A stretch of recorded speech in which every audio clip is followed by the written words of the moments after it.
Now to tonight's talk. We're glad to welcome back Essex by popular demand. Talk yet again on Chips Channon's Diaries.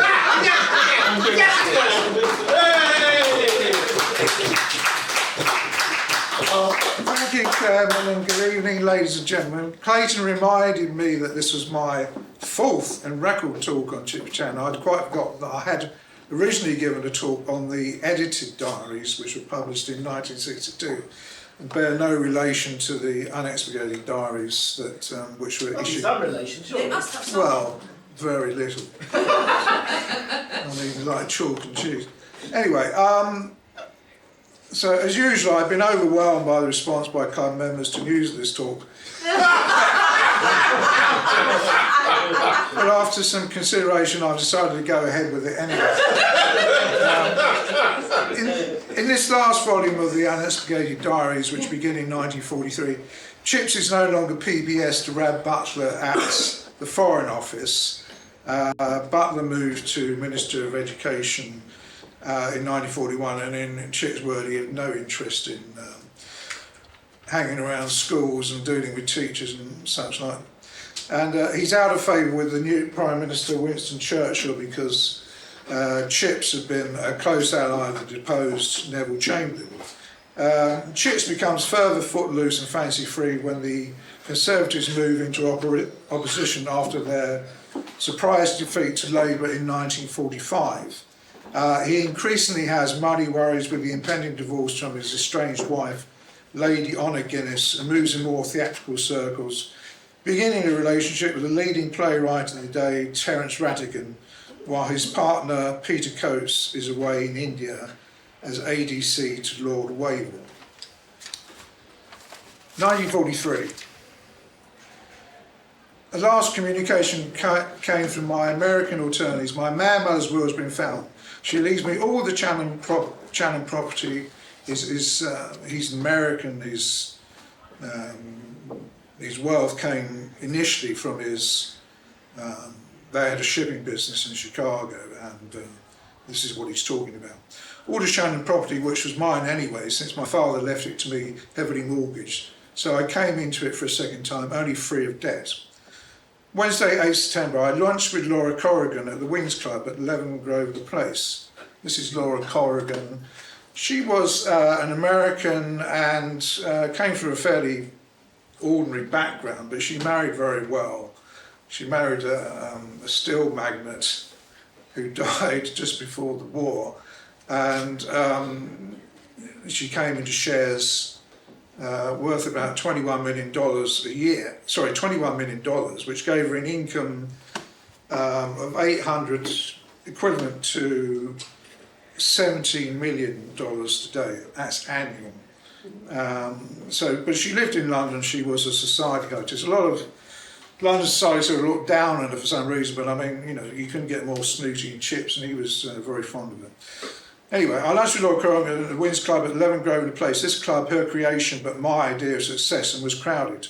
I rested a little in the afternoon, then I had my derriere cleaned out and immediately felt rejuvenated. This treatment, which lasts for an hour, always has a buoyant effect. You may think this colonic irrigation became fashionable with the late Princess of Wales, but he's been around a long time. I'm not certain, but I mean, he thought he always had. 1950s was the first time it was, I think. Well, this is 1943. Okay. Yeah. And the crowd. Anyway, Tuesday 28th September. I did not attend Valentine Kenmare's memorial requiem. This is Valentine Kenmare. He was an Irish aristocrat. They didn't really have any money. There's a lot of Irish aristocrats, didn't they? Had land, but not money. And he actually worked as a sort of gossip columnist for the Daily Express, and he was bankrolled by Lord Beaverbrook. And he used to spend enormous amounts of money on fine Havana cigars, Solro suits, champagne, you name it. Anyway, I did not attend. He died at 52, unsurprisingly. I did not attend Valentine Kenmare's memorial requiem mass this morning. I cannot become like Lady Oxford and pass my life at memorial services. I hear it was crowded with Catholics and others. He was a popular, fantastic Falstaffian figure. The dashing, showy widow has now buried 4 husbands, and she was looking out for a 5th, and will find one. He had a tempestuous relationship with a lady called Doris de la Vigne, who you may, she was the great aunt of Poppy and Cara de Vigne, who are reasonably well known these days, but she spent most of his money, and unfortunately she committed suicide just after the war. Anyway, Saturday, September 2nd of October, the Duke of Wellington has been killed. He was plain, half Gaga and wholly unattractive, although he's Peter, that's Peter Coates' cousin. But what is important and staggering is that Jerry Wellesley, and that's Jerry Wellesley, he was a friend of Chips, but they fell out, is now Duke of Wellington at the age of 58. His lifetime dream has come true. He has a horrible character, cold, pompous, frigid, and he's very common for all his considerable erudition and grand manner. Chips is often very, very we could say honest, but he's very disparaging of people. Tuesday, 5th of October, walked with Peter to the India office and had to rush to the House of Commons as I had an attack of diarrhoea. I arrived just too late. Irrigation, I imagine. Yes. Self-irrigation. I arrived just too late after an embarrassing disaster which luckily nobody observed. Friday 8th October, about 6, Diana Cooper rang me up. That's Peter Coates. That's Diana Cooper, Lady Diana Cooper, who was just often described as the most beautiful woman of her time. She was married to Duff Cooper, who was quite a high-ranking Conservative MP, where she had actually met the Wavels in a lift. That's Lord Wavell. The Field Marshal had insisted on her coming to his apartment for a drink, and she was funking it. She loathes Lady Wavell. I was soon bullied into coming to the Dorchester, and we discovered the Field Marshal munching tomato sandwiches and drinking beer. We stayed for a quarter of an hour and drank gin. Tuesday, 19th October, I've stopped taking all drugs, tonics and vitamin pills. In consequence, my tongue is in better shape, but I'm dreadfully depressed. Sunday, 24th October, slept well, sans drugs. Certainly I look younger than any of my contemporaries, but I'm not tired of too much gin and fornication.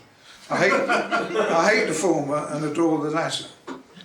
Tuesday, 4th of November, Alan Lennox Boyd, that's Alan Lennox Boyd, who was Chips' brother-in-law. They were very close in many ways. He was a Conservative MP. Now, he's married with children, about 4 or 5 children, I think, but he's largely involved in homosexual dalliances. And he married, or Chips arranged for him to marry Patsy Guinness, who was the sister of Honor Guinness, who Chips was married to, and so he had quite a large fortune to spend. Tuesday, 4th of November, Alan rang from Yarmouth. He was out last night on his boat. He actually was in the war. He was a naval officer and had a battle with the Boche. His boat was hit. He suggests meeting at Kelvedon for the various purposes. I shall see. Saturday, 13th November. A brief note arrived from Honor this morning, demanding a divorce. What am I to do? 3 years have not yet expired. That's on the right is Lady Honor. That's the best photo I get of her in that time.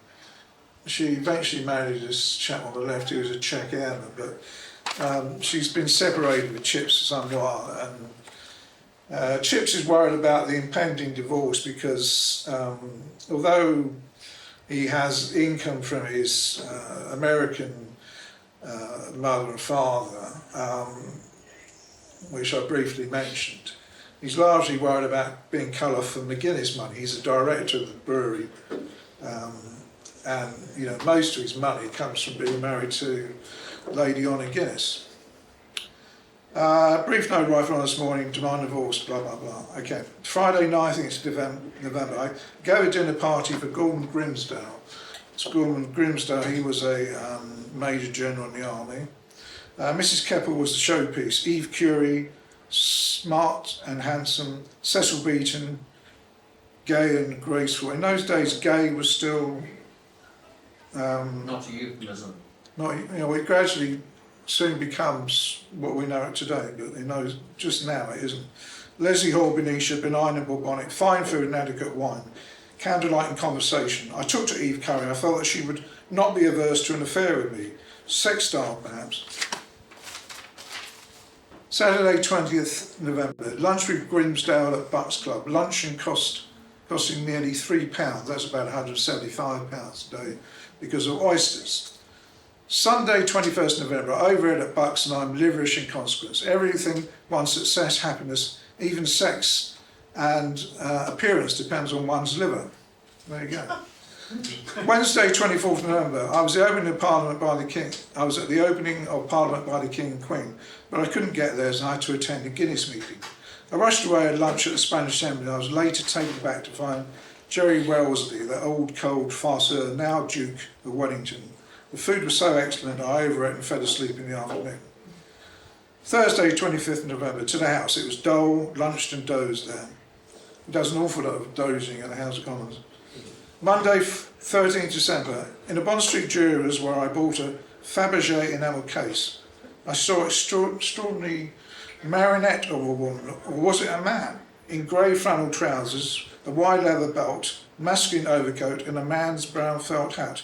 It was a frightening appearance, but her hair was golden dyed and long.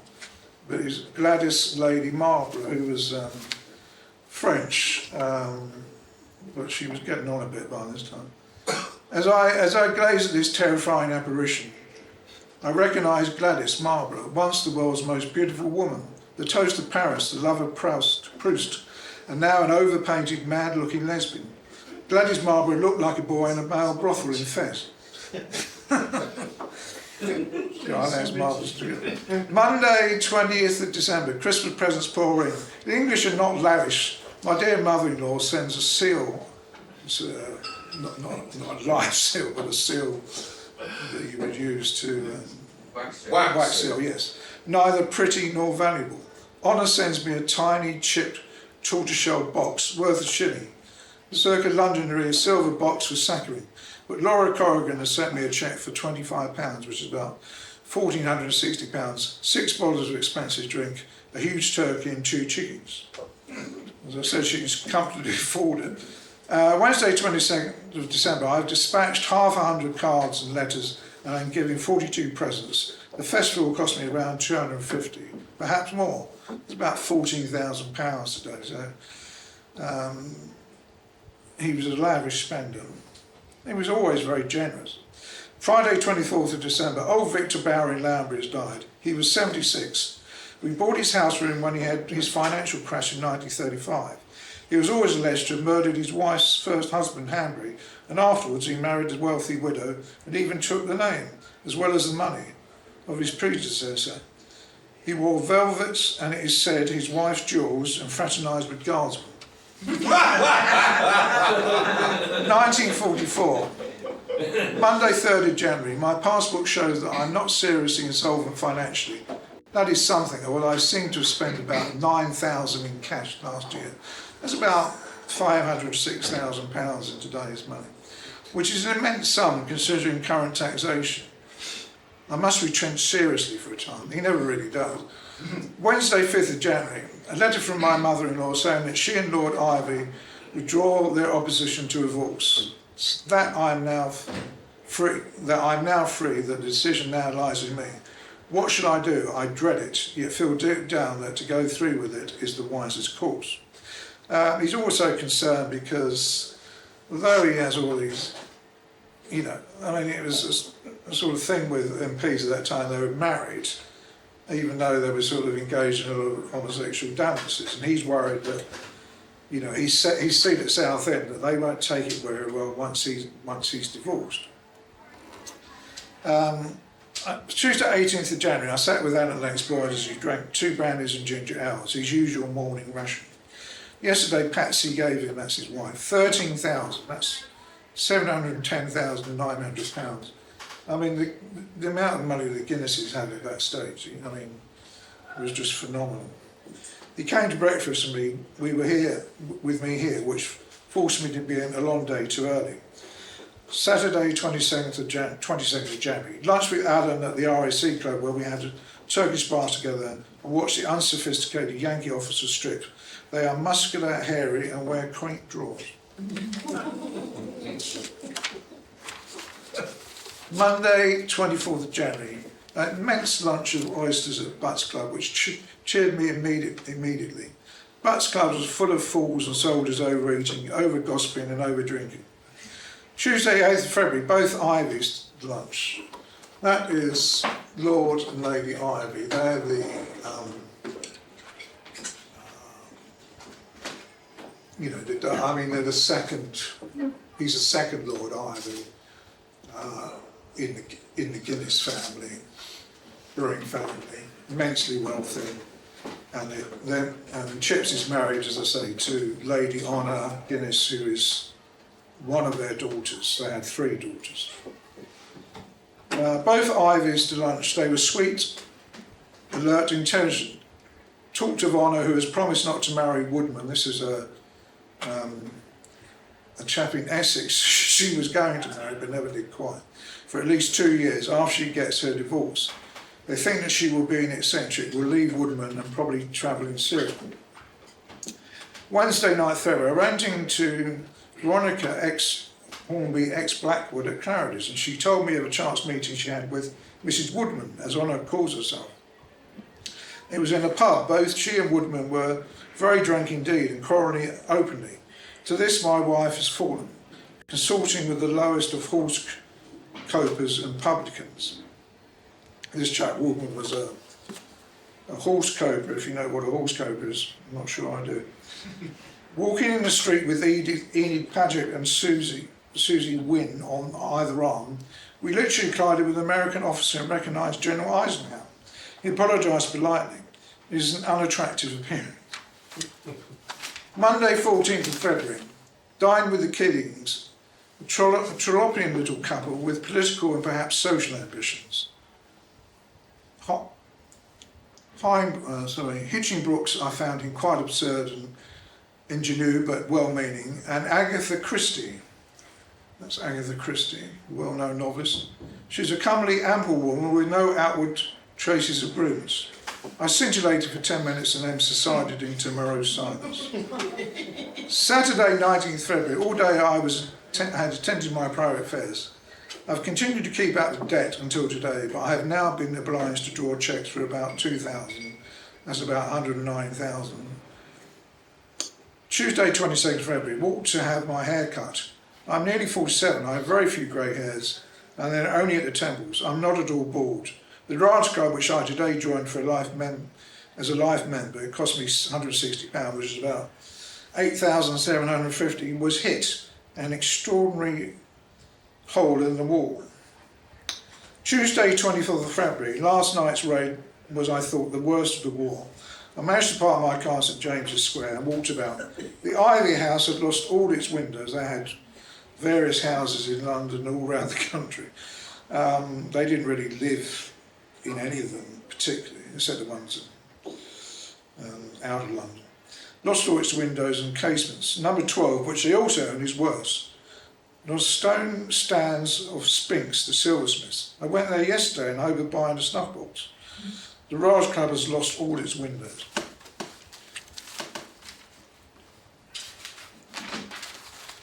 Friday, 25th of February, tea with Emerald Cunard. That's Emerald Cunard. She was another American based in London, a society hostess, married Lord Cunard of the shipping line. And had another injection from Dr. Lawrence, cured me of my illness, decidedly. I'm not impotent, not even waning. Saturday, 26th February. Tried half the morning to get Augustus John on the telephone. That's Augustus John. Well, he was more of a portrait artist in those days. Quite a famous portrait artist. On the telephone, as I want to be drawn on him before he dies or is bombed. Tuesday 2nd March, Laura Corrigan sent me £70, £1,000 odd, as a birthday present, and I have 2 other presents. Friday 3rd of March, my finances are shaky. I've spent too much for 11 months and must now retrench for some time to recoup. Never an easy programme. Monday 6th of March, Augustus John has rung me up and I've agreed to sit for him on Wednesday. Wednesday 8th of March, I went to 33 Tite Street and sat for Augustus John. The drunken old jury was gracious. He is like some great force of nature, so powerful, immense and energetic.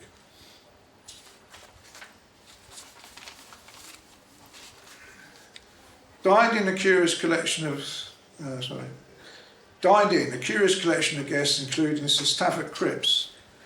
Stafford Cripps was a lawyer, a senior Labour Party politician. He held high office, was Chancellor, and also became a diplomat who has charming manners and is honest if demented. and he's superbly dressed. He often talks to people like this. He sort of praises them and sort of criticises them in the same phrase. He ate 3 scraped carrots, some salad and an orange. Doesn't sound like a great bundle of fun. Wednesday 5th of March, the damage done last night by the Luftwaffe was considerable. Eaton Square, the News behind me and Grosvenor Crescent, also Sloane Square, were all victims. I generally hope that Germans leave us alone tonight. It was really highly unpleasant. Thursday 16th March, I fetched Daisy Fellows. Daisy Fellows was another socialite. She was French. I forget what her real name is, but it was French and she called herself Daisy Fellows. And we drove to Dorchester. As we sat in the lobby, I saw Honor accompanied by Woodman. This is Beau at the time. She wore no hat, her hair was untidy, she smoked a cigarette, and looked most unattractive. A ghastly couple they looked, he with his pipe, red tie and many parcels. Thursday 6th of April, the end of the financial year records show that I've only overspent about 1,000. That's about 54,700. Runs huge overdrafts at his bank, but he's got capital. This is why he's allowed to. He doesn't draw on his capital unless he absolutely has to. Monday 28th of August, Brighton. Breakfast and lays with Jack France, lunched at Sweeting's restaurant and invited Bosie to join us. That's Lord Alfred Douglas, who's well known as the Oscar Wilde. Companion? yes, companion, that's the right word, lover of, what's his name? Yeah, Oscar Wilde. Oscar Wilde, that's the man. Yeah. Okay. So Lord Alfred Douglas is 74, has been ill, is delicate, gently malicious, but has charm. Even now, after 43 years, he has not lived down the wildest.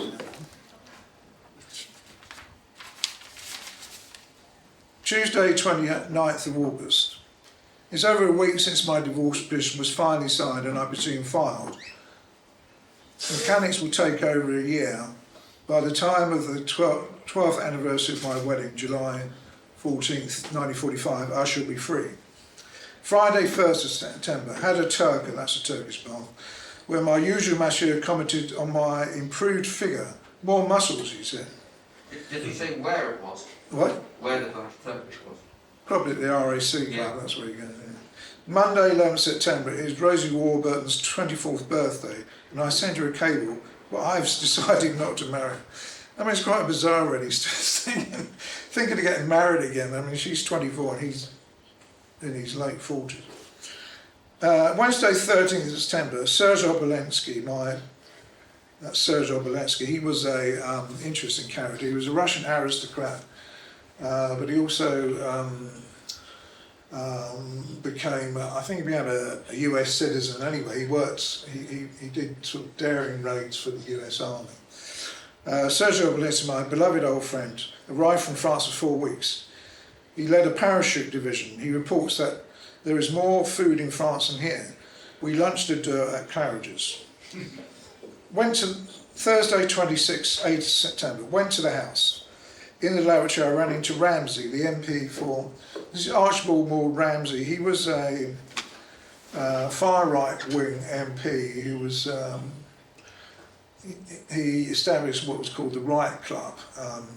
He was highly anti-Semitic and basically, like Oswald Mosley, he was interned during the war. I ran into Ramsey, the MP for Peebles, who's been detained in Brixton prison since May 1940. He looked aged and worn, but smiles and we chatted. The man is probably mad, certainly misguided, but I do not think treacherous. Friday, 29th September, dined with Juliet Duff in her lonely flat, furnished with French pieces and bibelots. Sybil Colfax, Terence Rattigan and I. This is first appearance of Rattigan, the young playwright famous for the Browning version and the Winslow Boy.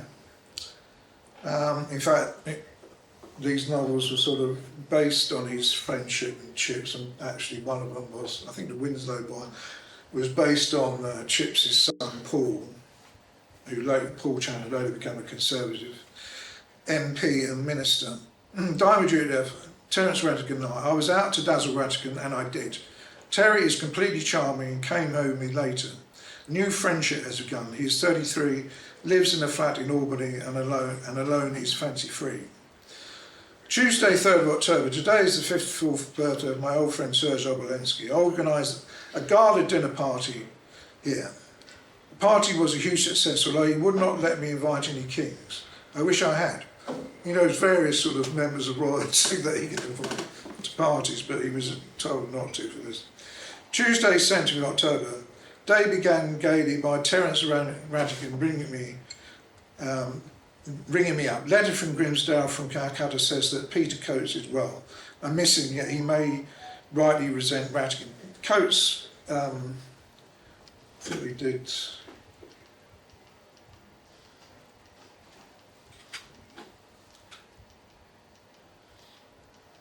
That's Peter Coates. He worked as ADC to Lord Wavell, and he was with Wavell in India because Wavell became, although he was a field marshal, he also became Viceroy of India before Mountbatten. And that's why, and he was essentially Channon's living partner. David Gona says that Peter Coates is well. I miss him, yet he may rightly resent Rattigan. I took Archie Wavell to dine at Pratt's, that's Lord Wavell's son. He's a bore, unstable and has half-baked ideas and ideals. Yet he is a sweetie and I am fond of him. He seems not to mind being mine as a hand. Thursday, 26th of October. I actually heard several rockets today, one fairly near Essex. Is the popular dropping ground for them. Sunday, 29th October, afternoon spent writing to Terence Rattigan. His teeth are his only defect. Ought I to get him some new ones? Wednesday, 8th November, received a cheque for £1,036.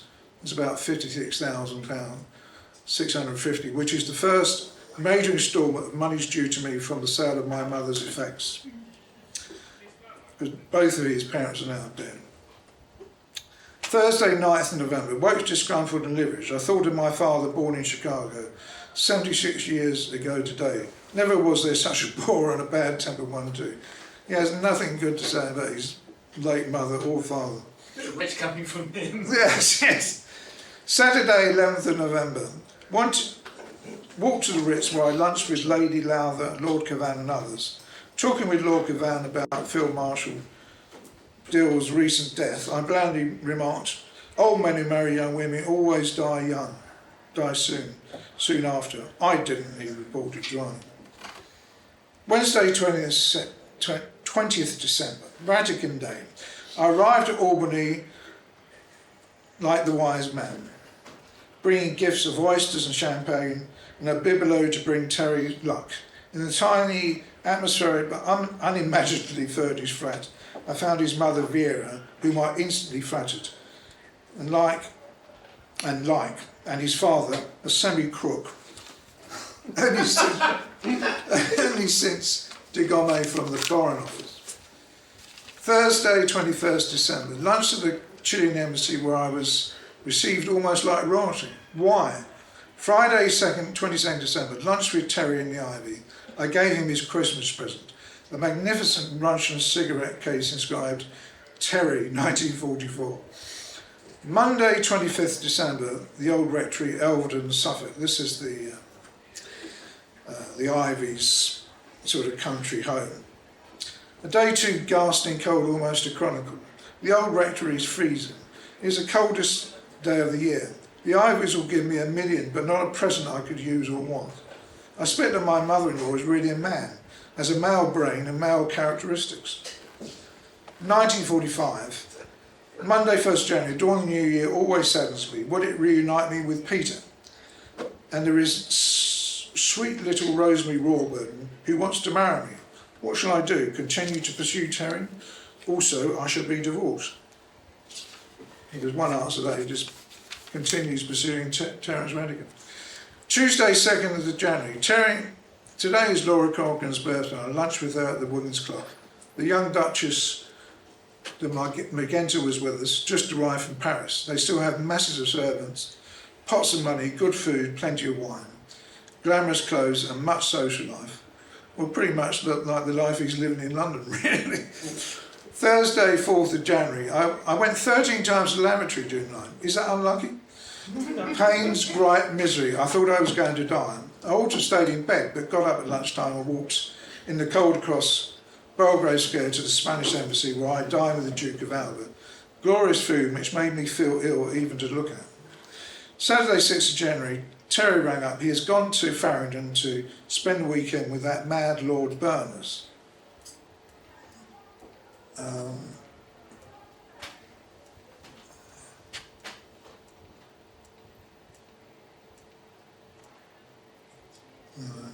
Where's Lord Berners? That's Lord Berners. Some of you may have seen a recent BBC dramatisation of Lord Berners and his, I forget what it's called now, but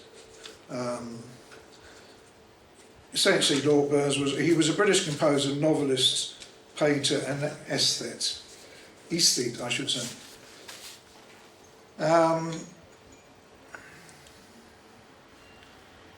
Yes. I went thinking, Terry rang up. He's gone to Farringdon to spend a weekend with that mad Lord Berners and his crazy catamite Robert Healer Percy. Peter writes from Delhi accusing me of inconstancy.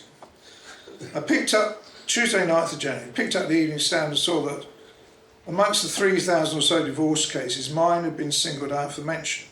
He's rather sort of frightened that people are going to notice that he's divorced. And publicity, to mention of publicity, it had to come, but it was a shock to see it in print. He's never quite sure how people are going to react to it. Tuesday, 16th of January, went to Southend and spoke to the Rotary Club. It seems that many of the officers of my association and constituents are upset about my divorce proceedings and are scandal mongering. Friday, 26th January, Anthony Eden announced. That's Anthony Eden. Held many high offices of state and also became Prime Minister. Anthony announced in the House that Rob Bernays and J.D. Campbell are missing in Italy's. That's Robert Bernays, who was MP, Bristol MP. He was actually a Liberal MP.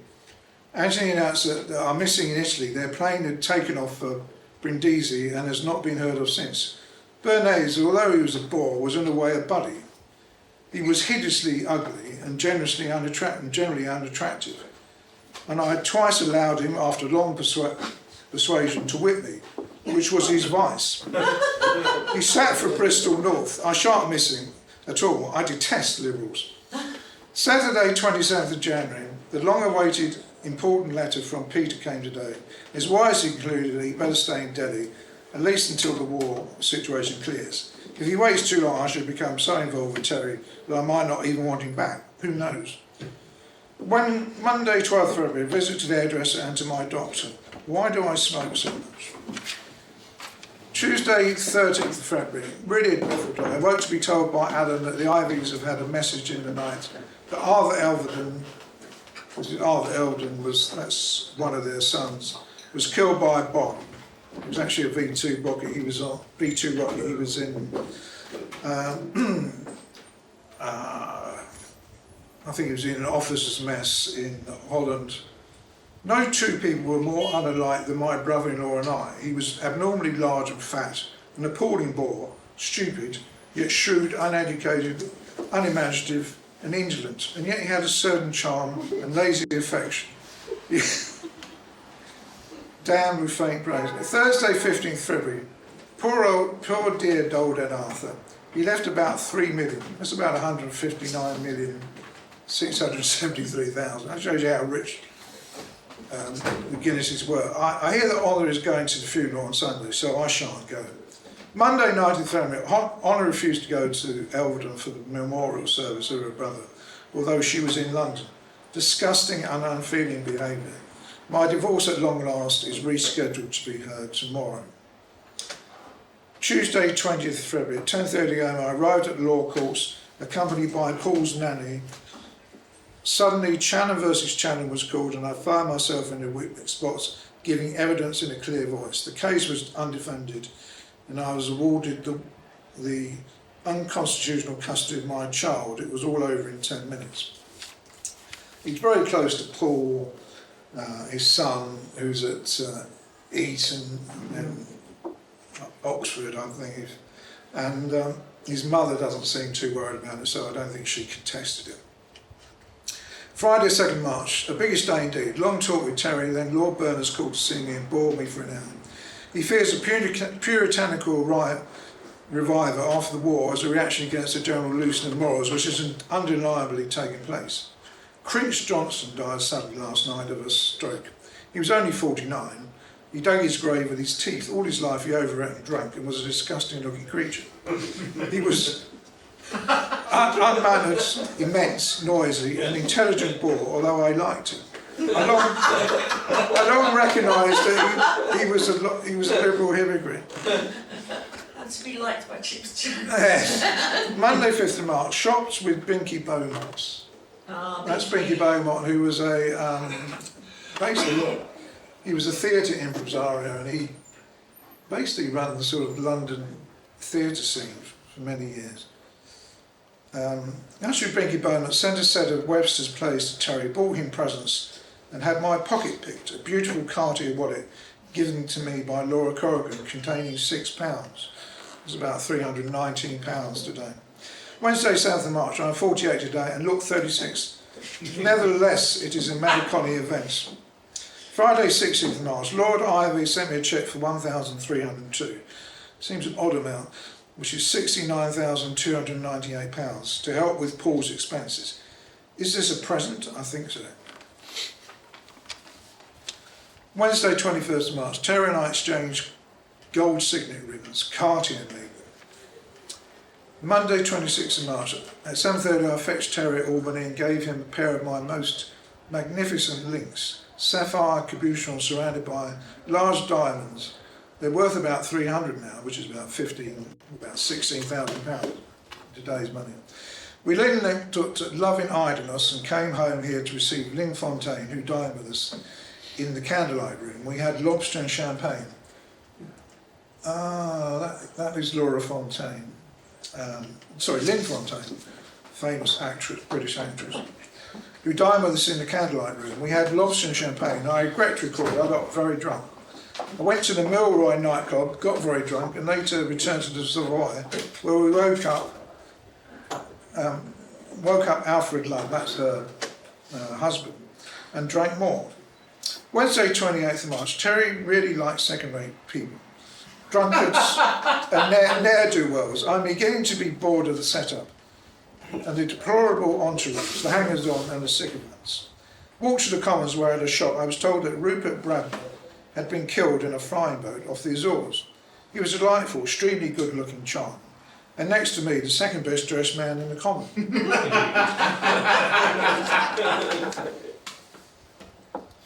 Tuesday, 10th of April, I had a chat with my old buddy Freddie Birkenhead, that's Lord Birkenhead, who's lost his looks and his glamour. He says that Randolph Churchill, this is Randolph Churchill, which Channon really doesn't like. No one liked it. No one seemed to like it, that's true.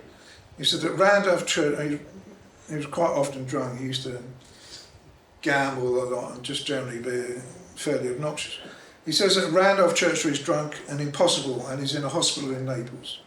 Friday 13th of April, Red Roost, Littlewood Green near Maidenhead. Picked up Terry at Albany at 11 AM.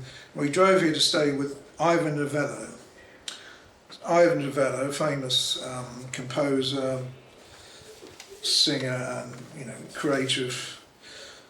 Keep the home fires burning and we'll gather lilacs, all that sort of thing. English standards. Stay with Ivan Novello in his gay, Californian, slightly vulgar house. He shares with Bobby Andrews. A letter from Rosie Warburton in which she tells me that she's to marry, but she'd rather marry me. Shall I take the risk and the plunge again into gilded matrimony? Because he never does. They're never likely to. Saturday 21st of April, Terry and I went to Ivan Novella's party at Fort Aldrich. The stage, old harridans and bores. I was very bored, although I had taken a benzedrine tablet to keep me awake. You find he's often taking benzedrine. He's either slipping it into people's drinks or just generally keeping in benzedrine, as I'm sure you probably know, is an upper, which was fashionable in those days. Wednesday 2nd May, I gathered from RAB Butler, it's RAB Butler, who held all high officer status. That he was long thought to become the next Prime Minister, but never did quite make it. And he worked very closely, he was PPS to RAB Butler during the war. I gather, or the early stages of the war, I should say. I gather from RAB Butler that the end of the war is not until next week. There's a lot of debate about when peace is going to be declared. Tuesday, 8th of May, Victory in Europe Day. At 1 o'clock I walked through the Ritz, which was beflagged and decorated. Everyone kissed me. The street's almost empty of cars since there is a bus strike. People forget there's all these strikes going on and taxis refuse to go out. Singing people but little rowdiness. Thursday 17th of May, liverish and depressed in spite of my daily injections. Had my bottom washed out and then, wearing morning clothes, went to the house. Friday 18th of May, Randolph Churchill is back. His face is the most corrupt I know. It exudes poison and hate and poisons London. Saturday 26th of May, dear Lady Ribersdale sent me a huge parcel of food, sweets etc. from New York. How kind, but does she think that we are starving? Saturday 28th July. On 10th July I was operated on at London Clinic for a hernia and for 10 days was prostrate, too ill and angry to reflect seriously on the disastrous election results. I am stunned and shocked by the country's treachery and extremely surprised by my own survival. This is obviously the famous Labour victory in 1945 when they rejected Churchill, and the Labour Party won by a huge majority. All my enemies, except Malcolm Bullock, who's another MP, dislikes, have been defeated. I rejoice at Randolph Churchill's failure and at Ronnie Tree's, another MP he doesn't like, as well as the Judases who voted against Mr Chamberlain. Monday, 30th July. Bridget Guinness, my sister-in-law, was married this afternoon at Much Haddon Church to Prince Frederick of Prussia. I'm now cousin to half the royalties of Europe. He conveniently forgets that he's not now, as he's now divorced. But I mean, that's one of the youngest Guinness daughters, or I mean, that's Prince Frederick of Prussia. Wednesday, 1st of August, I went to Westminster to see the new Parliament assembled. Never have I seen such a lot of dreary people. I took my place on the opposition side. Friday, 3rd of August, my shares have declined by £5,000, that's about 266,000 today's money, in value since the Labour Party came in. Tuesday, 14th of August, midnight, and I happened to turn on the news and heard Attlee announce the end of the war. Wednesday, 15th of August, RAB Butler confided in me that Winston Churchill has refused Alan Lennox Boyd's Privy Councillorship, and the same is probably true of my peerage. Although MPs were well known to be homosexual, Churchill sort of frowned upon it, and he thought Alan Lennox Boyd was far too open with his dalliances, and that's why he was he eventually became a peer, but Churchill didn't really favour him. Wednesday, 29th of August, all day at the brewery, we had a directors' meeting, and once again our profits have soared. Once again, the antiquated, unimaginative board refused to raise the dividend, although we've had the most lucrative year in the history of the firm. It's constantly railing about the fact that they don't raise the dividend at Guinness, and they've got sitting on huge piles of money, which they never seem to do anything with. Tuesday, 4th of September, my divorce was made final today. Saturday, 8th September, walked to Butt's Club where I had a tin of potted shrimps for lunch and came home. Sunday, 9th September, in the evening I dined alone with Lord Wavell at Claridge's. We had a good dinner ordered by an ADC. A woman who I did not immediately recognise came up to me. It was Princess Andrew of Greece. This is the mother of Prince Philip, and she had, I think, 3 daughters, and they all married Germans, and some of them are quite high-ranking Nazis as well. Did you say Bucks or Claridge's? Sorry? Did you say Bucks or Claridge's? Claridge's. Yeah. A woman who I didn't meet around came out to me. It was Princess Andrew of Greece. I hadn't seen her for years. She was very sweet and said what a mistake it was for her daughters all to have married Germans. Monday, 17th December, Terry returned to London. We discussed his play, which is now all but finished. I advised against the title, The Hamilton Boy, and decided on The Winslow Boy, which I suggested. Friday, 28th September. After some writing and work, I went to the RAC and had a cleansing Turkish bath. Later, I went to dine with Binky Beaumont in his new house.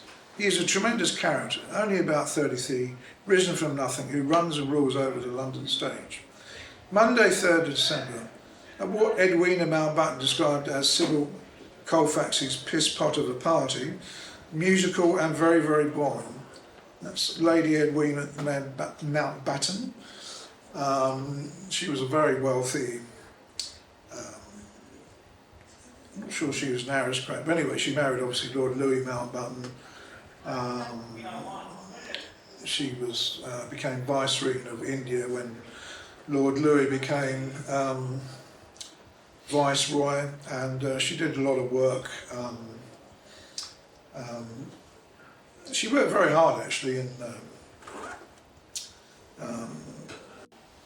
generally helping people in need.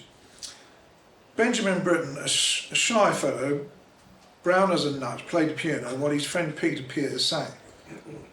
It's Benjamin Britten and Peter Pears.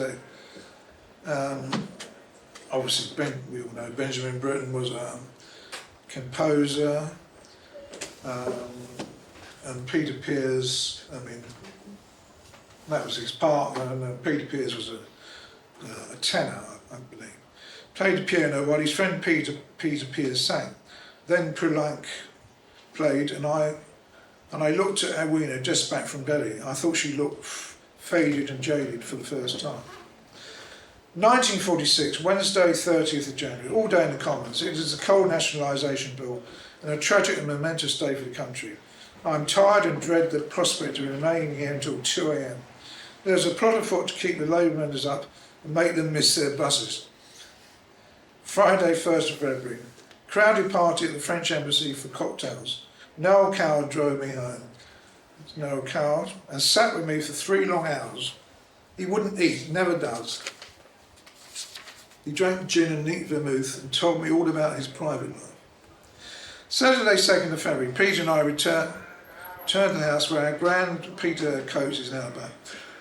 Peter and I prepared the house for our grand gala dinner party. Everyone was dressed up. Noel Coward It was covered in emeralds. It was a shimmering sea of splendour. The King of Greece, the Duchess of Kent, Ivor Novello and Princess Elizabeth, that's the late Queen, looking like a gay partridge.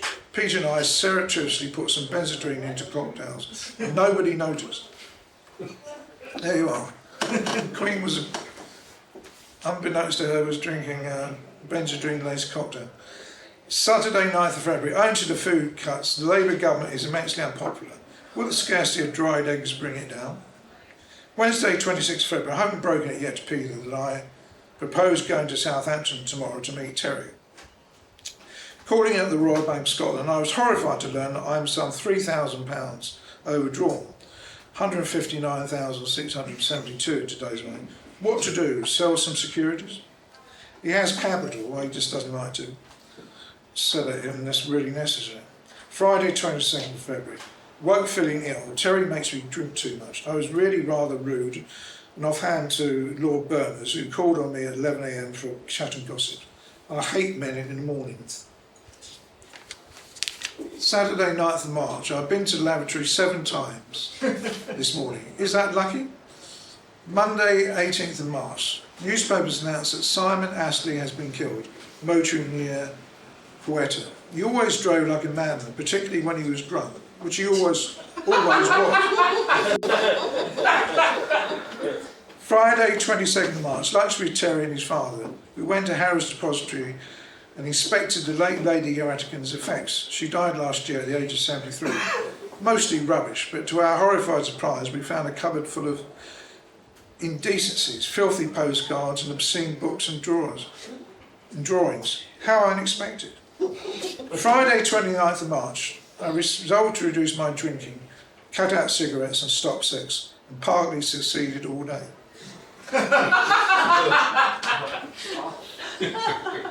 Thursday, 9th of May, Harold Balfour of Inchry came to see me. He's going to marry Miss Perfumer, was Harold Balfour. Who has £20,000 per annum income. That's £1,064,000. So it's obviously a good marriage in prospect. Monday, 13th of May, Terry rang late. His charm is colossal. His gonorrhea infection is clearing up. Doesn't depress him unduly. Tuesday, 28th of May, Paris. I'd not been to France since May 1940 and was emotional. I went for a walk and was almost overcome by the luxury and beauty of the Paris shops. Everything one wants. And unlike London, I realised how starved one has been all these years of the Fripperies of life. Rather an odd observation. This is a man who buys Cartier cigarette cases and cufflinks for Rattigan. No, he's not really short of fripperies. Wednesday, 3rd of July. Trouble again with my huge Rolls Royce. It has to be pushed, to the amusement of the comrades, as we call the socialists. Sunday, 4th of July. I was alarmed by the growing decadence of the youth of this country. Is there a normal man left anymore? Thursday, 1st of August, Diana Cooper telephoned. It seems that a Spaniard whom she scarcely knew during World War I wrote her a few passionate letters after seeing her once. Now, a quarter of a century later, he dies and leaves her £25,000. That's about £1,330,000 of today's money, free of tax. Why do people not do that to me? Thursday, 1st of August, 1946 to Monday, 20th of October, 1947. Channon has not kept a diary for the last 15 months, ostensibly due to his complicated personal life with Terence Rattigan and Peter Coates. This is obviously becoming an issue. The winter 1946 clouded by my issues with Terry, whose vagaries caused me anguish. But the end of the Rattigan romance, which came on Thursday, 13th, 1947, after a row at Calverton, brought relief. In September, Peter and I went to Denmark, nearly 3 weeks of sunlit splendour. Monday, 20th of October, I attended the open apartment. Anthony Eden, older with whitening temples, aptly looking common with an ill-fitting collar, and Edith Summersgill looking like a French tar. She was a late Grand Prix. Wednesday, 5th November, my mornings are what Lady Brownlow calls calcashos. I'm called early, pummeled by a sergeant and massaged. Then a breakfast tray appears, eggs, coffee and prunes, and then I lie back in my red brocade bed and revel in the beauty of my room. Wednesday 12th November, I listened to Dalton's budget. It was fairly innocuous and he was less bloody than usual. I suppose it was brave of him to have taxed beer another penny and greyhound racing. These things affect the poor. Tuesday 25th November, Peter came in with the help of Miss Sneath, that's his secretary. We tigged the house and arranged the dinner party. The house looked magnificent, lit up and daubed with chrysanthemums from Kelvedon. I made strong cocktails and laced them with benzedrine, which always makes a party go. There you are, that's a tip. The Queen of Spain arrived punctually. The Queen of Romania arrived with her sister in a taxi. Food excellent, champagne flowed, candles flickered, jewels sparkled. How are we doing, Tom? I don't know, what is the time? You've done an hour so far. I'll just do a bit more.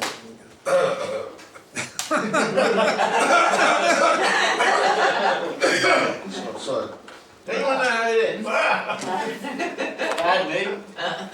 Big back one.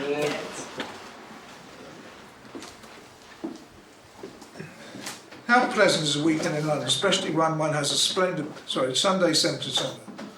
How pleasant is a weekend in London, especially when one has a splendid apartment. My bedroom has cost £1,000. It's about £48,000 to redecorate. 1948, Tuesday 20th January, the weary weeks joined their predecessors. I ate, drank, fornicated too much, and of course spent too much money. Had nice Christmas presents. Monday 2nd February, long exhausting moving day, which began with a memorial service, which I organised at St Mark's Church, North Audley Street. It was in memory of poor Laura Corrigan, who died suddenly unexpectedly in New York on the 22nd of January. Wednesday 18th February, after a long mild winter, it is suddenly icy cold. The stock market continues to sag and Guinness has dropped 20 shillings. I feared bankruptcy. So, Sunday 7th of March, I am 51, look about 36, feel 19. Wednesday 17th of March, dined with Harris, the Conservative victor of North Croydon, who was very funny about poor Harold Nicholson, Labour. Harold Nicholson was quite a well-known Labour MP and socialite. I don't think Channon particularly liked it. And his foolish tactics. Harry is rubicund, jovial, conceited, common and friendly. Looks like one's butcher. Wednesday 24th of March. We're settling down to an all-night session house. I had a romantic rendezvous with my new friend Brian Osborne, who looks like, and no doubt was, an Eton exquisite. He came here at 10:30 p.m. We had a drink and slipped away to his squalid lodgings at 14 Beaufort Gardens for an hour. Tuesday 30th of April, Brian Osborne and I had intended to go to the East End or the Docks for the night, but somehow it didn't come off. Monday 19th February, I'd ordered dinner in, but when I came home, owing to some muddling to domestic arrangements, there was none. I went supperless to bed, although I had 10 servants. Friday 30th of April, went to John Gilbert's party. That's John Gilbert. Sorry, that is Lady Brownlow, I mentioned previously. John Gilbert, as I think we all know, famous English actor. Went to John Gilbert's party, the little house in Cowley Street. He was wearing a red dinner jacket and smoked endless cigarettes in a too-long holder. Champagne, and he showed pornographics which he collects and collates. Friday 18th of June. Friday is always the best day at Ascot and the most enjoyable. I live now on nerves and champagne. Sunday 27th of June, get up early and called for Gore Vidal. That's Gore Vidal, the American officers, and then Terence Williams, the playwright. That's Terence Williams. And we drove to Kelvedon. This is Channon's country home in Essex. Vidal wears his hair like a Nazi. He's dark, only 22, plain but well born. Tennessee is 37, crude, mannerless, but a terrific, really Rodin-esque character. Both were immensely impressed by Kelvedon. Sunday 11th July, lazily I switched on the wireless to hear that Lady Cunard, famous London hostess, has died. She died at 6 p.m. last evening, and now I'm more alone than ever. Thursday, 15th July, the Duchess of Kent, this is the Duchess of Kent, who is, who actually lives next door to Channon, and they were very close. Obviously, the Duke of Kent had been killed in a plane crash in 1940, and she used to confide in Channon a lot. Tuesday, 15th July, the Duchess of Kent says that Prince George of Denmark has acute halitosis and wants me to tell him. How can I? Wednesday, 19th June, went to a ball jointly given by the Herberts and the Hopetowns.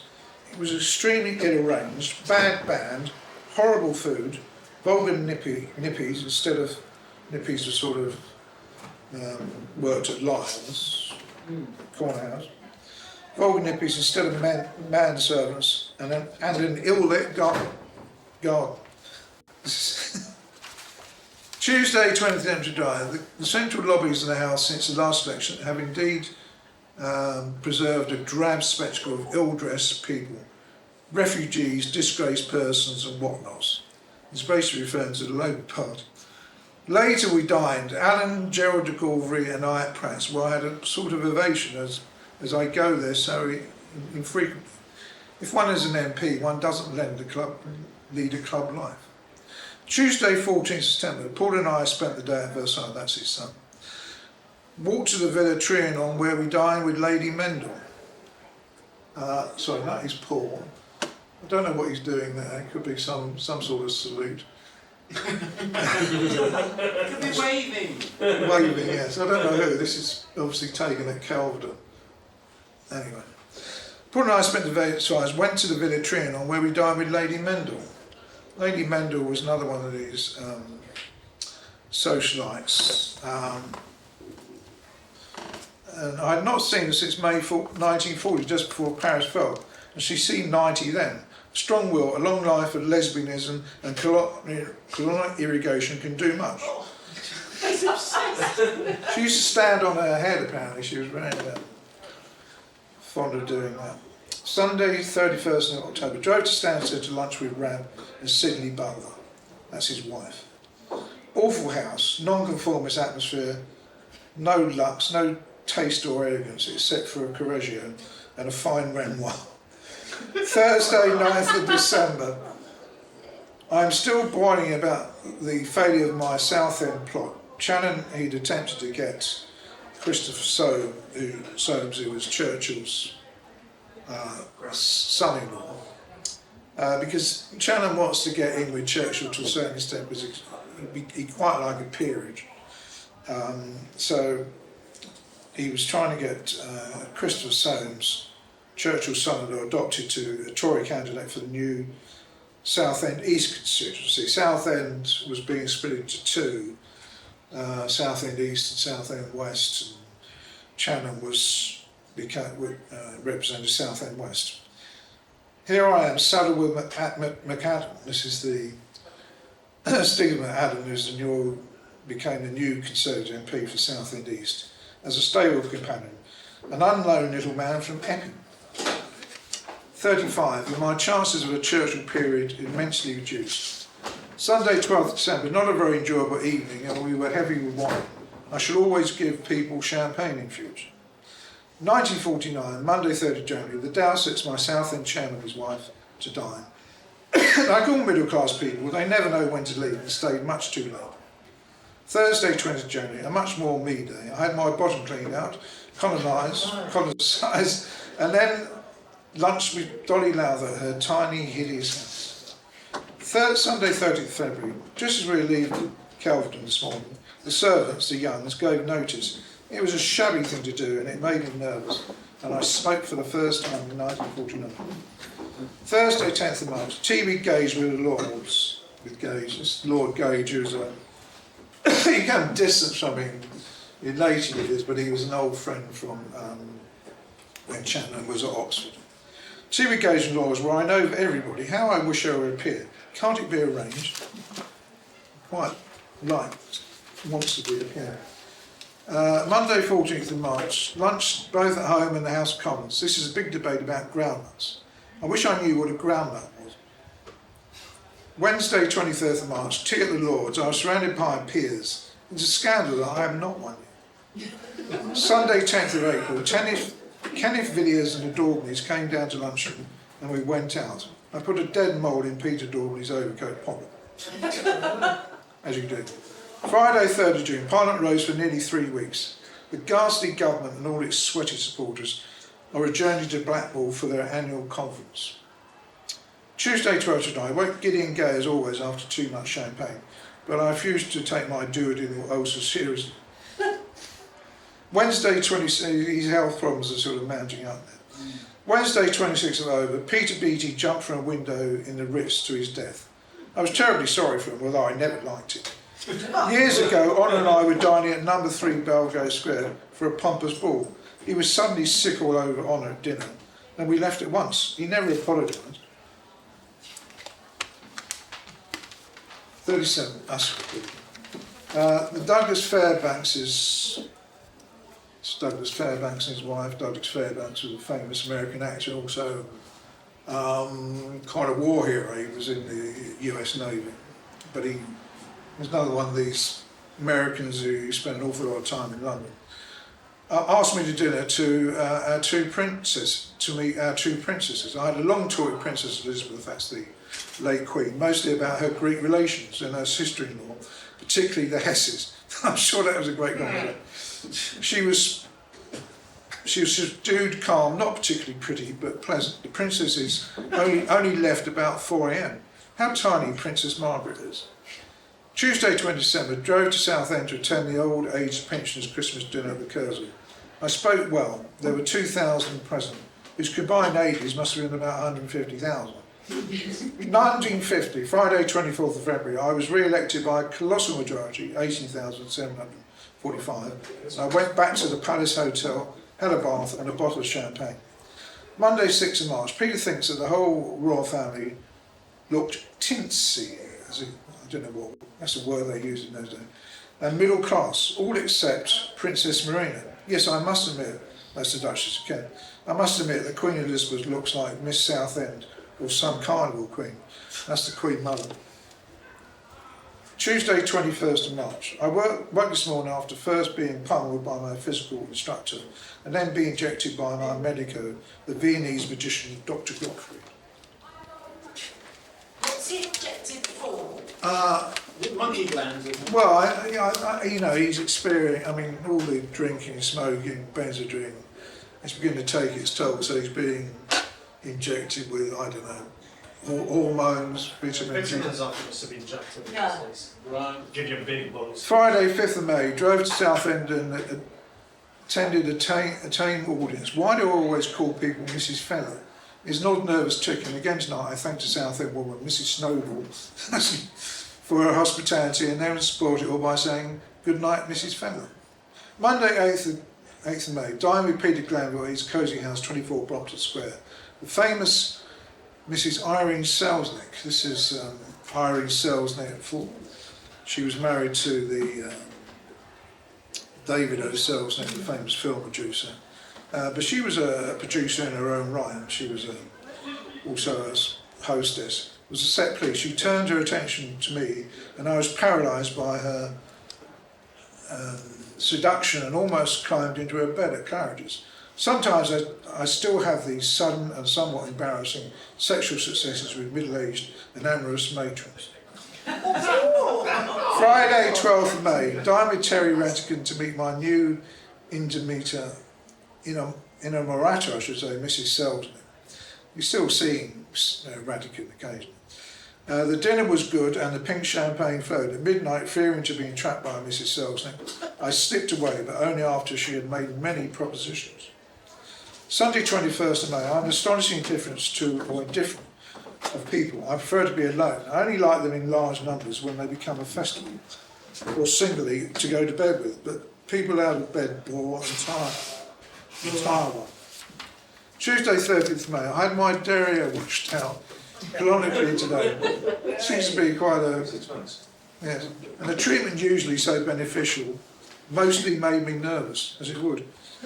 Friday 2nd June, Rue de Lille, Paris. We set off for the great grand gala given at the Hotel Lambert all Paris trooped as the Windsors, that's the Duke and Duchess of Windsor, arrived. There was a cheer from the dancers. Duke and Duchess of Windsor in that period. Duchess was elegant and gay and gracious. The Duke astonished me by his opening remark, which, do you remember the night we dined at the Saddle and Cycle Club in Chicago? This was in 1924-25. Couldn't he think of something more interesting to say? Tuesday, 6th of Which June. hotel was that, Essex? Sorry? Which hotel in Paris was that? Hotel Lambert. Yeah. Tuesday, 6th of June. Dined with Nigel Davies at the Lansdowne Club. His great attractions are most accentuated by nudity. Indeed, he is spotty and has pink pubic hair. Thursday, 8th of June. Lunch at the Belgian Embassy, a dull affair, and really one wonders why one goes there, as the setup is so second rate. We met June Thomas, he had just came from a divorce court where he went with Anthony Eden to hold his hand. He and Anthony have long been known as Anthony and Cleopatra in the house. There was a lot of rumour that, although Eden was married, that he was possibly gay, I don't know. The decree was quick and easy. He should have had it years ago. Poor Anthony, his marriage was always a disaster. Friday, 9th of June, all day at Southend giving interviews. One young man came to me, accompanied by his parents. They want me to help him get a job as a laboratory attendant, which has long been his ambition. Tuesday, 20th of June, in the division lobby late, I had a whiff of brandy cigar, gentle snoring, and found myself next to Winston. What an aroma. I am the only man in the house who wears scent. Wednesday, 21st of June, the Grand Dial at the French Embassy, which I refused. I am dropping the misuse, these are French diplomats, he knows. They are French, and all French people are shit. Apologies to any French people. Friday, 21st July, a terse letter came from the bank to say that I'm seriously overdue, about 11,000. 400. I mean, he's run an overdraft of this is 460, literally 465,000. You know, the bank are very understand. They know he's got capital. It's not that he can't cover it. Thursday, 27th July, I went to the play Seagulls over Sorrento with J. Llewellyn and Edward Montague. That's Edward Montague, Lord Bewley. Edward Montague Bewley. Edward is a gay faun. I'm not sure what he's referring. Whether gay has become what it means now, but so indiscreet, I fear he will one day have a scandal, which essentially he did have. Yeah, he was prosecuted for importuning I think a 14-year-old. He did spend time in jail, but anyway. Saturday, 5th of August, peaceful day, and I thought a lot, much about Lady Mendel, was always the forerunner of fashion. Cleanliness was her fad, and she had a colonic irrigation every day. And stood on her head until she was past 80. Wednesday, 14th of November, Wednesday, 1st of November. Gordon Grimsdale is dead, a funny squirrel-like little man. He faded out of our lives. I soon tired of him and regret giving him a gold cigarette case. Thursday, 2nd November, the old figures are passing. This morning, Bernard Shaw died, an old fool with a mania for publicity and money. I don't think his works will live. Thursday, 9th of November, Dr. Godfrey says that my heart is definitely irregular. Am I to die? I look wonderfully well. Saturday, 11th of November, 2 late nights of Southend combined with the necessary drinking are enough to kill anyone. Thursday, 6th of November, I'm trying to reduce my weight and live now on vegetables. I'm definitely concerned about his health regime. Sunday, 6th of November, we were shocked to hear on the news that Eddie Devonshire died. That's Lord Devonshire. He actually had a heart attack, but he was in the presence of a doctor called Bodkins. He was, I think he was a sort of serial killer. So it was, you have to look it up, but he actually died in his presence. He was a really gay at heart and loved life, although he didn't like being a duke. Loved ladies and above all his port. He was really sober after 6 p.m. Thursday, 21st of September, drove to Southend and attended an old folks' dinner in the Curzon. There were nearly 2,000 present. What a contrast between these old, impoverished, ignorant old people and me. Je ne sais doré who dined, and the je ne sais doré who dined with me. 1951, on the evening of January 31st, 1936, I moved into Belgrave Square. Now I'm moving out. I should be away for 6 months, maybe more. Confusion reigns. During the bombing there had been damage and he was basically having the property restored to its previous condition. Tuesday 16th of January, cocktails with Pam Churchill. It's Pam Churchill, she had an unhappy marriage with Randolph Churchill, and she eventually, she had a lot of rich and famous beaux, and she eventually became a US ambassador to Paris. How seductive she is. I read Lady Derby's hand and told her fortune. She's common, dresses like a typist, but I can see that she has a lure and a high-geared personality. Sunday 21st January, gave Alec Pokoletsky a lift up to London in my car. He regaled me with scandalous royal anecdotes and told me how King Alexander had reached him. He was holding his female pet monkey between his legs and was encouraging his fox terrier to pleasure her when the monkey bit the king in the leg. He died of sepsis. Wednesday 31st of January, I paid Miss Menzies £420, it was about £70,800, for the rent of her flat until June 2nd. They also ordered a suit, so I had rather an expensive day, nearly £500, which is £21,000, which is just the right amount to spend on a day. Thursday 1st of February, I gave a small elegant lunch party at the Ritz, since I am chefless. Obviously he's moved out from Belgrave Square and he doesn't have any servants. Monday 5th of February, returned home from the house by underground. It is not so uncomfortable as I'd feared. Wednesday 7th of February, there has been a scandal. Mr. Burley, brother or cousin to the headmaster Eton, has been arrested and 100 guardsmen have been interrogated. What you will. Saturday 7th of February, I drove reluctantly to Chelmsford to attend the enthronement of the fourth bishop of the diocese. It was magnificent. Obviously he's a terrible bore, garrulous humanist, and his tedious sermon was incomprehensible. His name is Alison. Tuesday 20th February, lunch at the House of Lords with Edward Montague and Dickie Attenborough. It's Dickie Attenborough, the film star. I adore the Lords. Friday 23rd of February, Harold Balfour rang up and tipped me in Changa copper shillings. I bought 3,500 worth, about £148,000. Was I wise? Sunday 25th of February, I'm so cold that even my sexual instincts seem to have been in a deep freeze. Tuesday 27th February, felt terribly ill. Can it have been the flu or bad champagne? Probably bad champagne. Friday 2nd of March, the King has a chill, how delicate he is and not long for this world. Some say he's almost idiotic. Certainly he's uninteresting and uneducated, but not completely lacking in charm.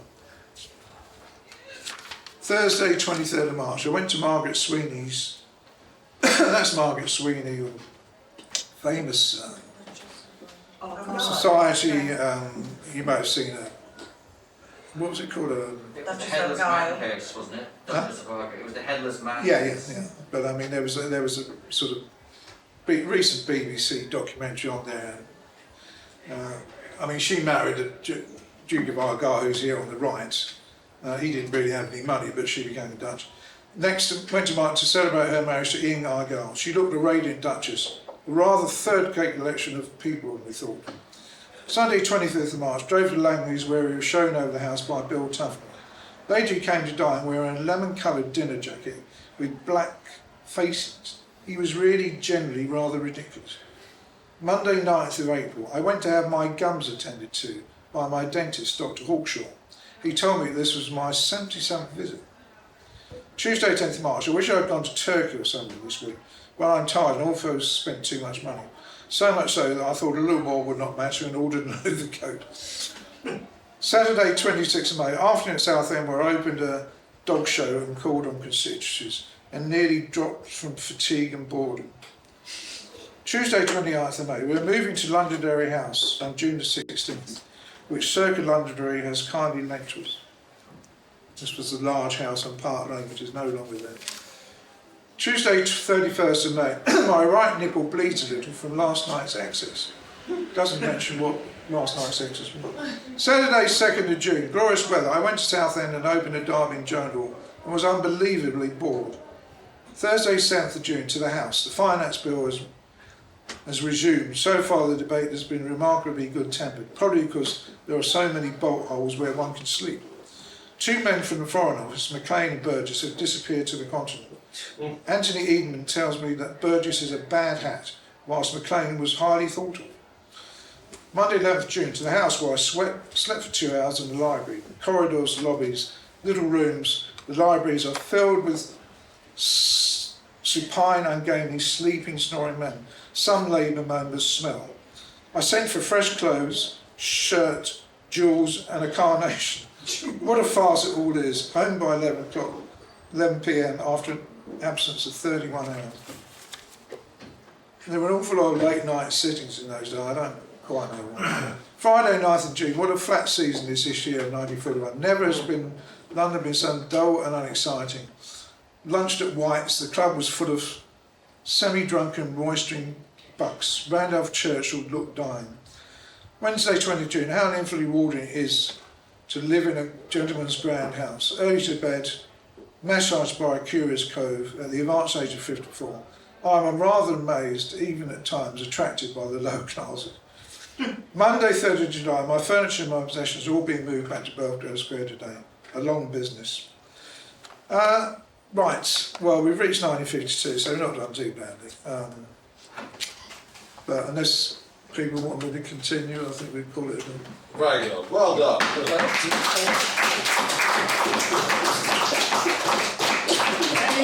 Can you summarise what happens in the rest of it Yes. in 2 sentences?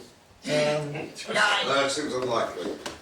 Wednesday, 6th of February, King Diamonds. I mean, we know that Yeah, basically what his happens... health, his lifestyle catches up with it. It won't take, if you miss out on the caloric irrigation, you won't. That would speed things It's up. not the bottom side. Take those as read, I think. Yeah, I mean, he dies in 1958. The Diaries finish in... When are they finished?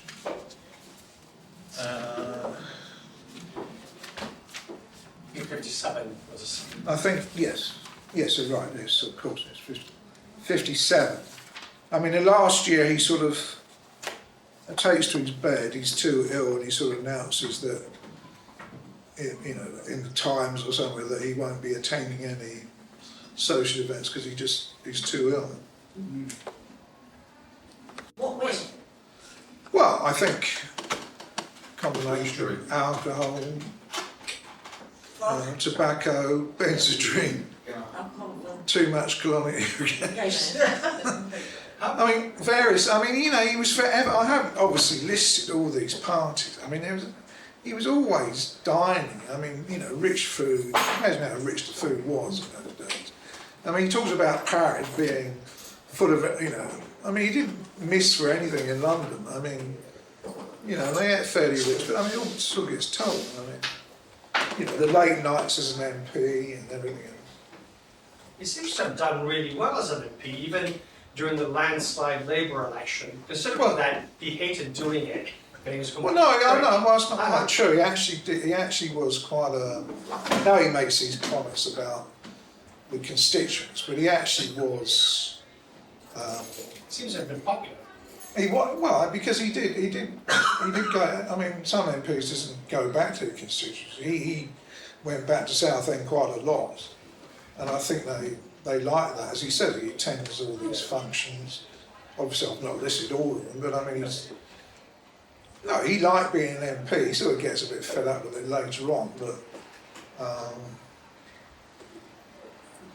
yes. You mentioned Friday the 22nd December 1944. Right. It was dining, it was Chips and Terence were dining, but would you say the Ivy or with the Ivies? No, at the Ivy. At the Ivy, the restaurant? Restaurant. Yeah. Yeah. Randolph Churchill was so awful, apparently the waiters at the Ritz used to draw straws in order Yes. someone had to draw one to serve it. Well, he was a drunk. He was a heavy gambler. I mean, his first wife, Pamela Churchill. I mean,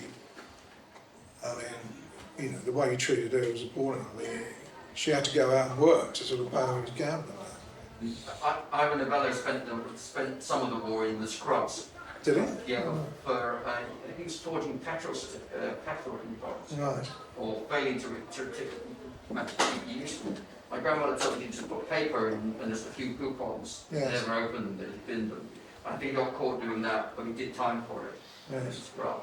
I was growing up. Any other questions? Just this is a general question. You may taking a phrase from your original earlier on in the presentation, whether we should have a subcomponent of the club titled after "Too Tired of Gin and Fornication."